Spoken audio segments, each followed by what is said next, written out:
Welcome back to Small Talk, Big Ideas. This is our final chapter of the Power of Trying series. We have celebrated the profound importance of trying, how it builds self efficacy, create ripple effects, and bring incredible personal growth. But there is a critical caveat. Trying hard is good, but trying smart is essential. Today, we are talking about sustainable trying, how to maintain your passion and effort without falling into the trap of burnout, obsession, or self criticism. It is about finding that balance to make your journey of effort joyful and not draining. Let's dive into the strategy on how to try effectively for the long haul.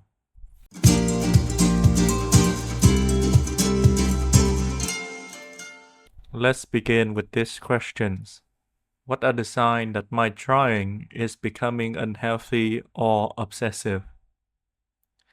It is easy to cross the line between delicate effort and unhealthy obsessions, especially when you are passionate.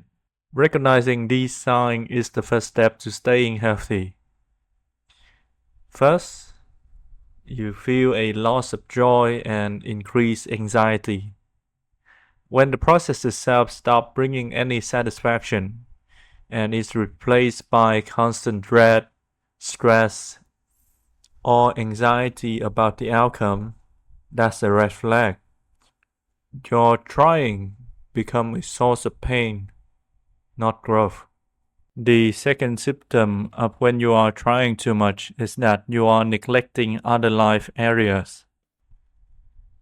When your pursuit consumes all the time and energy at the expense of sleep, relationship, health, or other important aspect in your life, you are likely to heading towards to burnout. Healthy trying integrate with life. Unhealthy trying replace it. And finally, rigidity and inability to pivot. Obsessive trying often involves an inability to adapt. You become fixated on one path or outcome that you ignore the new informations, refuse to change strategies, or can step back when something clearly isn't working. Flexibility is key to healthy growth. Sometimes we are fixated on a problems. We might think that if I solve this problem, I will reach my goal. But we need to distinguish that the problem is not the end goal. So that's another key to think. So as long as you reach your end goal, however you do it, doesn't matter.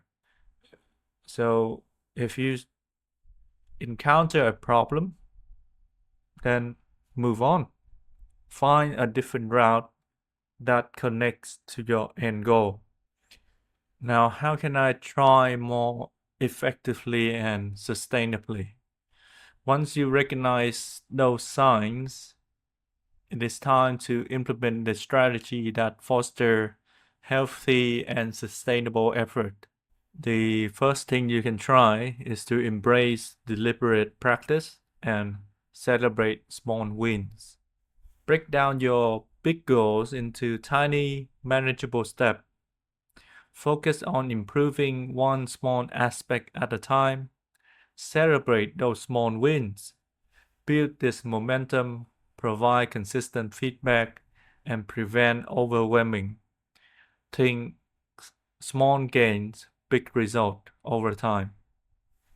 Second, prioritize rest and recovery. Your brain and body needs downtime to consolidate learning and recharge. Rest isn't a luxury. It is critical component of effective trying. Schedule breaks, get enough sleep, and engage in activity that genuinely rejuvenate you. Remember, you cannot pour from an empty cup. A car cannot run on an empty tank. So just like getting energy through eating, resting is also doing the same process. Finally, cultivate self-compassion. Be kind to yourself. Treat yourself with the same understanding and encouragement you would offer to a good friend who is struggling. Recognize that setbacks are part of the process, not a reflection of your worth. Self-compassion fuels perseverance by reducing the fear of failures. Now that we know the how, let's move on to the when. When is it time to pivot, pause, or even let go? This is perhaps the hardest questions, especially for those dedicated to trying. Knowing when to change direction, step back, or even release a goal is an act of wisdom, not defeat. It is about understanding the relationship between your effort and your result. Let's start with zone 1, when effort show no result. If you are consistently putting in maximum effort but seeing increasingly diminishing returns or no positive result, you might be in an area some call zone 1. This is where expending significant energy but the outcome isn't moving forward. If external circumstances have created insurmountable amount of roadblock, it might be the best time to pivot. This isn't quitting. It is strategically re-evaluating where your energy is best spent to avoid continuous frustration and burnout. On the flip side, if you find yourself achieving results without much effort, or if the challenge has completely disappeared, you might be in the area called zone 3. While this might sound ideal, it can lead to stagnation, boredom, and a lack of growth. In such case, it might be the best time to seek new challenge, expanding your scope, or find new project that once again engage your trying muscle for meaningful growth. And the most important ways to know when you need to stop or to change direction is to revisit your why and trust your body's signal. Periodically, step back and reconnect with your original motivation. If the why has fundamentally changed, or if the goal is no longer aligned with your core values, it is okay to let go. Also, listen to your gut feeling. Chronic exhaustion, persistent dread, or deep nagging sense of something is off are important signals. The goal is for growth and fulfillment, not adherent to a plan that no longer serves you. So the idea is simple. From all the areas that we just discussed on where to change directions or stop putting in more effort, the area in between is the ideal zone to do so.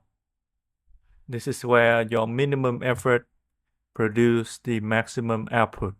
And that brings us to the end of our series, The Power of Trying. From defining trying and understanding its psychological impact and incredible benefits to learning how to sustain our effort healthily and discern when to pivot, we have seen that the act of trying is fundamentally human. It is not about what we achieve, it is about who we are becoming during the process. Your willingness to take the first step, to fall and get back up, to learn and to grow, is your greatest superpower. It is the quiet humanity in every single struggle. Thank you for joining me on this journey. Keep trying, keep learning, and keep growing. I'm your host, Tuan, and this has been Small Talk Big Ideas. See you next time with new ideas and new adventures. Bye bye for now.